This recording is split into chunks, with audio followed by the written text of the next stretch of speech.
People who live in privilege don't wait to do the thing that they want to do. They go after it. If you have been waiting to do the thing, whatever that thing is, because you don't feel ready, this video is for you. Let's get into it. Welcome back, my friends, or welcome if you're new here. My name is Christy, and I make content centered around realizing that no matter where we are in life, no matter our age, we are just on time to live the life of our dreams. Deciding to live like privileged people and adopting a privileged mindset was the one thing that I did to go from being stuck and broke and unfulfilled and feeling like I was just living in this place of lack to now living my dream life. It was the thing that helped me to go after and finish my PhD on time, to get decluttered, find my life partner, be with my husband, to grow a YouTube channel, to launch out and start a business, to live a life that I really enjoy and be in a space where before I was like, there has to be more to life than what I'm doing right now. Now, you may be new here and you're wondering what I mean by privilege. Very quickly, people with privileged mindsets are fully convinced that a better life is for them. They respect and validate themselves. They believe that they belong in any space that they want to be. And because of that, they act in ways that line up with those beliefs. Starting now and trusting that the details will come is part of a privileged mindset that I have talked about in my Living in Privilege series. It's one of the things that separates the haves from the have-nots. And when I started to think like this, it really helped me to level up my life and to see things in a completely different way. Part of that mindset is starting even when I didn't feel ready. The vast majority of people wait until they feel ready to start. And I won't lie, I used to be like that. As someone who has gone through all of the schooling and all of the education, we are conditioned to believe that readiness comes after doing all of this planning and prep work and thinking and studying and all of the things. And then there's a test to show that we're ready. And then we enter into a job and they have more things that we have to do before we're actually ready to start that job. And only after all of these things do we finally feel ready. When I decided that I'm living like privileged people, I realized that readiness is not a feeling.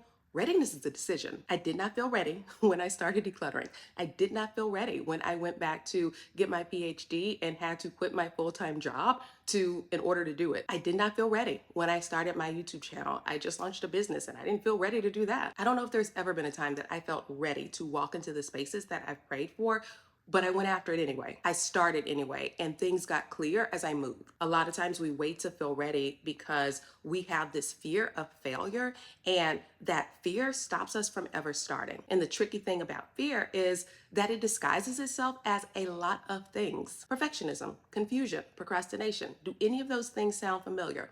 Also, if you are someone who has been planning a thing for a really long time, thinking about, oh, I'm going to start a YouTube channel and I'm putting my plan together, and it has been months or even years since you initially had that thought of what you were going to do, you were in the same boat. People with privilege say, I'm going to start now, or as now as possible. They do not sit on their hands waiting for the perfect time for this thing to happen. They say, I'm going to go for it now, and the details will sort themselves out. Before I adopted this mindset, I would see people who were doing these things, going after these things that I wanted. And I was like, how did you just do that? And I would think on the surface that we had kind of the same basic credentials, but they were doing things in a way that I had been too scared to do it. Their mindset was in such a different place than mine, and they were going after things knowing that it's going to work out. People with privilege have a good few areas where they feel confident and sometimes even overconfident, and they don't let the fear of the unknown stop them from just going for it, because they know that the longer they wait, the longer it's going to take for them to get there. So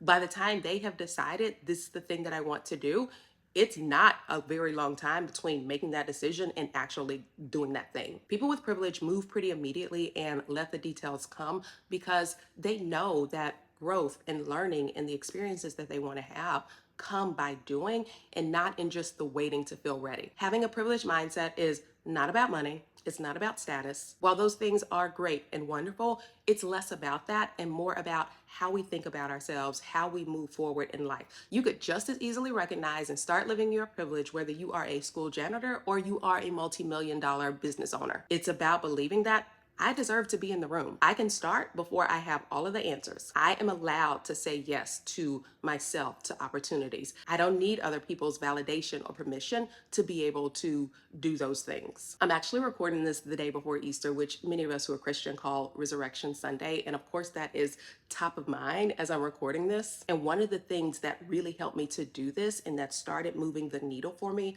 was leaning into my faith and being able to see the connection between my faith and having a privileged mindset. When I recognized that Jesus' sacrifice for me wasn't just to impact my eternity, but was also a reflection of how much he loves me, how much he sees me as worthwhile and valuable, and how much I belong. Even when I'm not perfect, there was no way that I could not have this elevated and privileged mindset because I have the God of the universe who loves me. That deep understanding had a direct impact on how I show up in the world because he gives me permission not to live in mediocrity, not to walk around feeling less than or believing that I deserve less than others. He's concerned about all of the details of my life, and that gave me the courage to stop living in comparison, stop being afraid of failure, and to really understand and know that I am worthy and I belong in whatever open door that he has for me. So the idea of starting and not waiting until I feel ready is me actually putting my faith in action. God is always working things out for my good and his glory, and as I trust that, I trust that he is going to order and direct my steps as I move in alignment with him. Also, when we take this view of privilege, we realize that we can't wait on the things that he has called us to do because we are all called to impact somebody else. And so as we wait and we're twiddling our thumbs and we're sitting on the things that God has put in our heart to do, how many people are we impacting by not doing what he's called us to do? So stop waiting on it. Move, go, do the thing. For all of my perfectionists out there, you do not need a perfect plan. You just need the first step. When you stop waiting and you start moving, you build confidence, you gain clarity, you make room for blessings that are already yours, but had nowhere to land because you weren't doing. So here's what I need you to do. Let me know in the comments, what is one thing that you know that you need to do, but you've been sitting on? And be honest with yourself. There is no way you can move forward if you're lying to yourself. After you've identified that thing, I also want you to let me know what is one thing that you can do to take that first step. I've said it before, but if you want it, this is the year that we are breaking free, that we are moving forward, that we are moving in privilege and changing our lives because like I always say, you are just on time to live the life of your dreams. Alrighty folks, that is all I have got for you today. If this video gave you that little nudge, go ahead and hit that like button, let me know, and share it with a friend who might need that encouragement as well. Also, if you're not subscribed, what are you doing? I'm gonna need you to jump on that. Alrighty, my friends, I love you so much. Thanks for watching, and I'll see you in my next. Mwah. Bye for now.